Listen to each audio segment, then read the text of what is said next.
tahun sejak disahkan Undang-Undang Nomor 17 Tahun 2016 tentang Perlindungan Anak, baru satu tersangka yang divonis hukuman kebiri. Putusan ini dilakukan Pengadilan Negeri Mojokerto, Jawa Timur dengan terdakwa Aris karena memperkosa seorang anak dan terekam CCTV. Namun sejauh ini belum dieksekusi. Lalu, sebagai kepala P2TP2A yang harusnya menjadi pelindung anak, pantaskah hukuman kebiri untuk Dian Ansori? Benarkah kepolisian menerapkannya kerangka pasal ini? Atau pasal apa yang akan dijeratkan sang predator ini? Kabid Humas Polda Lampung, Kombes Zahwani Pandra Arsyad menjelaskan, tersangka Dian Ansori mengakui perbuatannya yang dilakukan ketika bermalam di rumah korban di Desa Labuan Ratu 7, Wai Jepara, Lampung Timur, tanggal 28 Juni lalu. Saat itu orang tua Envy hendak meminjam sejumlah uang kepada tersangka untuk keperluan sekolah.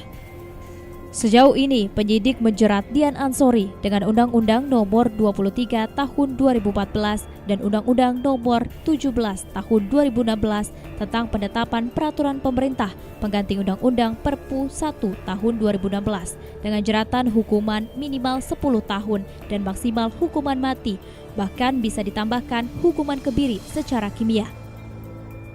Namun terkait putusan semuanya ada di jaksa dan hakim dalam persidangan nanti. Pelaku akui tak berlatar belakang pendidikan psikologi, hanya bermodal pelatihan. Dalam pengakuannya, Dian Ansori sudah menyetubuhi korban Envy sebanyak 4 kali saat bertandang di kediaman korban dan orang tuanya di Desa Labuan Ratu 7, Wai Jepara, Lampung Timur pada tanggal 28 Juni lalu. Dia menginap di rumah korban untuk memberikan uang pinjaman kepada ayah korban, serta untuk mengurus keperluan sekolah korban Envy.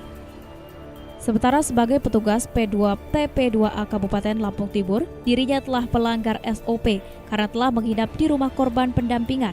Namun dirinya mengakui ia bermalam karena diminta oleh orang tua karena sudah larut malam. Sebanyak 4 kali ya? Menduga. Iya, itu dilakukan sebanyak 4 kali. Iya, Pak. Di rumah korban ya? Iya. Di desa apa itu? Labuan Ratu 7. Labuan Ratu 7 ya. Pada saat itu benar, malam itu Bapak datang ke rumah korban.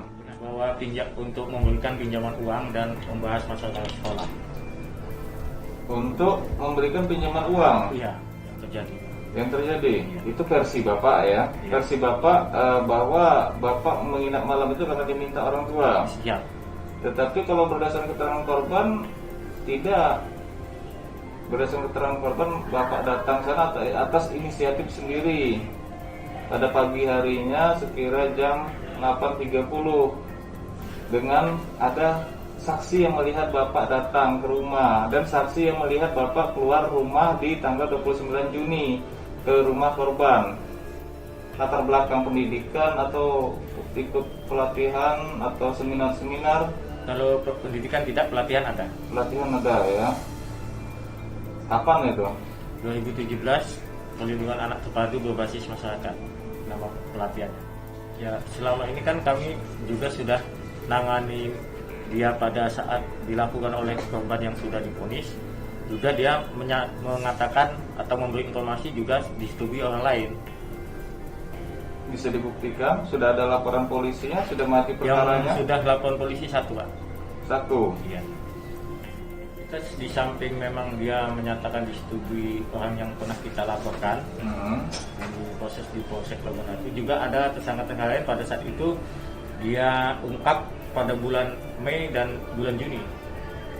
Mei dan Juni? Iya, pernah kita panggil yang diduga oleh korban bahwa juga melakukan persetubuhan terhadapnya. Atas nama siapa itu?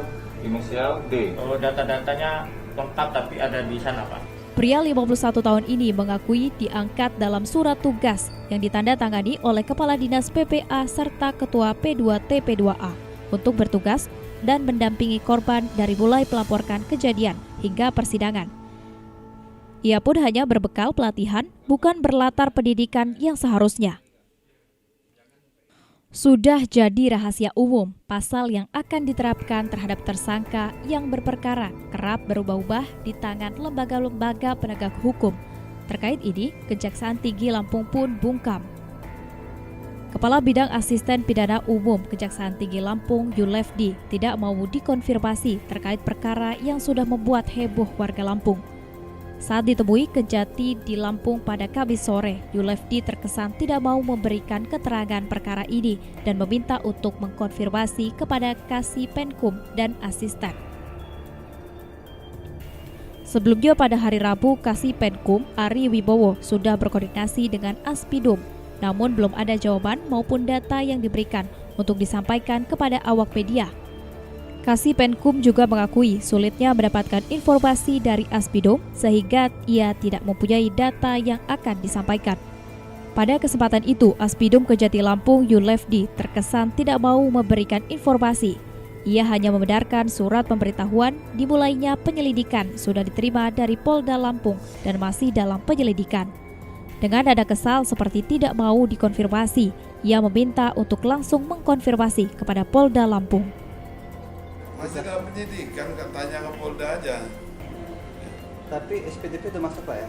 SPDP sudah masuk. Ini mau masuk ke apa ini? Kalau kan udah saya bilang kalau mau masuk ke media harus melalui Intel. Oh Intel ya? Ya, jangan kalau masuk media enggak.